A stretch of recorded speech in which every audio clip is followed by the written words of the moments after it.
there. Welcome to the Keith Noble Show, brought to you by Auto Chicks and the Nobles Financial Network. Look them both up on Facebook. So, we're going to talk today about how abhorrent our education system is, and it is truly abhorrent. And that our education system is so abhorrent is the reason we're at each other's throats. This is the reason why society is coming apart. And we need to understand this, and we need to address this. Now, sadly, the teachers' unions are the last people who want to address this, and the teachers' unions control politicians with campaign donations or donations of labor. That's just what it is. That's wrong. It's morally wrong on so many levels. But it is what has brought us to this point of verging on the civil war in this country. So let me give you an example I used in my novel, Our Dogs Did Not Bark, a Politically Incorrect Dystopian Tale. We have now probably 2 generations of students who have graduated, completed education, who know everything about critical theory and intersectionality. They've got that down pat. They know all about that. But you know what they don't know? They don't know anything about collateralization or rehypothecation. So we have taught them historical fiction in order to, well, let's be honest, generate hate against other people. And as I said yesterday, right, it's the equality of conformity. If you don't conform, right, you're the enemy. That's how they view it. So they have been indoctrinated into these theories premised on fictional history, critical theory, intersectionality. They know all about it. They can recite it. They've thoroughly internalized it, and it's fiction. However, things like collateralization, rehypothecation, how our economy actually works, if you agree with it or not, if you like it or not, they have no idea. They are simply 100% ignorant about reality, about how things work. So, we have a system of rehypothecation in terms of credit, where collateral debt is used as collateral over and over and over. No one actually owns a collateral. They just keep using the collateral to secure more debt. This is a major threat to the world. This is the problem we had in 2008, the problem Lehman had in 2008. And people don't grasp this. They think, well, it was mortgage loans went bad, blah, blah, blah, blah. Well, yes, they did. But that wasn't the problem. The problem was the rehypothecation of those loans as collateral. And we've only made it worse since then. The central banks of the world, government institutions like the United States Treasury Department are virtual slaves now to this system. They have to keep feeding the system, or they will face the repercussions of a collapse in this system. And something akin to 1929, or maybe worse. So, if we don't understand this, that this is what's driving this, what's driving the endless injections of liquidity, is trying to keep this system afloat, because a major prolonged contraction of credit is going to tumble the whole house of cards down. Now, nobody knows that coming out of college, high school, even advanced degrees. And it's scary, because we're teaching them, on the one hand, these things are true, like intersectionality and critical theory. On the other hand, things that are true, they have no idea how they work. And of course, what we see is people endlessly creating straw men for the lies, myths, and half-truths about the economy that they don't understand. They don't get. They don't get the Eurodollar system.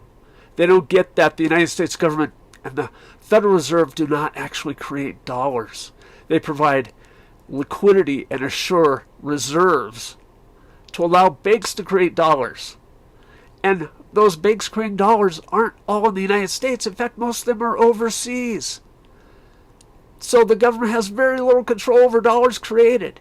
Yet you see people, well, the government created all the dollars at once. The government doesn't create dollars now. And every dollar that's created goes into the system as a debt. Just these basic facts about the reality of our economy. reality of how things work. And again, it doesn't mean you agree with how it works, because I sure don't agree with most of this, but it's how it works today. So how are you going to fix it if you don't know how it works today? If all you're doing is creating strawman arguments to fit a progressive ideology, you're not. And this is a problem, because you went through 12 years of public education, or private education perhaps, and you went through college, and maybe you got an advanced degree, and you don't know any of this. But you know that intersectionality tells you that the more somebody was oppressed in the past, the more they're entitled to today. Right? I mean, that's nonsense. What it means is that we should treat people equally. Yet, you can see how we're at each other's throats here. Because we have people who've learned fiction about history, fiction about the economy, demanding things be made right. But what they want to have made right was fiction. And a good amount of that fiction were the lies of omission, things that they were never told. We have people who believe things about the economy, how it works, that just simply aren't true. And it all comes down to education. It all comes down to how horrible it is. It really is. That you come out of high school knowing all about critical theory and nothing about rehypothecation. That's just inexcusable. And it's inexcusable. You could ask most of these teachers in these schools, explain rehypothecation to me. They have not a clue. Same thing with government. People graduating high school, college, advanced degrees, have no idea how the government actually works. They have no idea how the government was ever intended to work. They never read the Federalist Papers. They never even read the Constitution. None of it. And yet we're spending all this money on education. And we have all these student loans. And what have you learned about what really matters? About how things really work. How things were intended to work. Where the delta is between how they were intended to work and how they do work. You didn't. They didn't learn any of that. For all this money. All that time in school. They learned so much nonsense. And nothing that was really of value in helping them make good decisions about what the world was going to look like going forward. Well, we have to find a way to fix that. We have to find a way that people actually get educated. That coming out of high school, they actually understand the reality. If they agree with how it works or not is a separate question. The question is, if you don't even know how it works now, and you're proposing solutions premised on lies, myths, and half-truths of how you think it might work, or should work, or perhaps works, or what your ideology dictates to you how it should work, that's just wrong. That's a fail.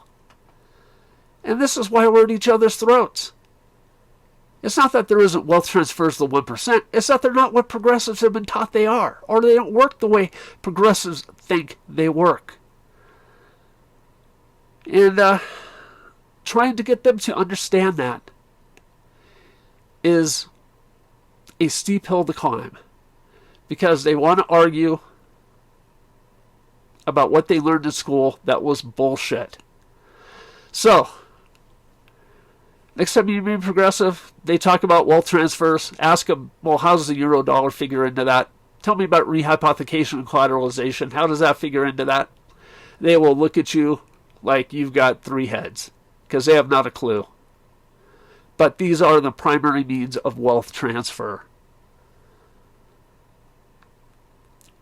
We are cruising for bruising here if we can't fix this. If we can't acknowledge what a failure our education system has been.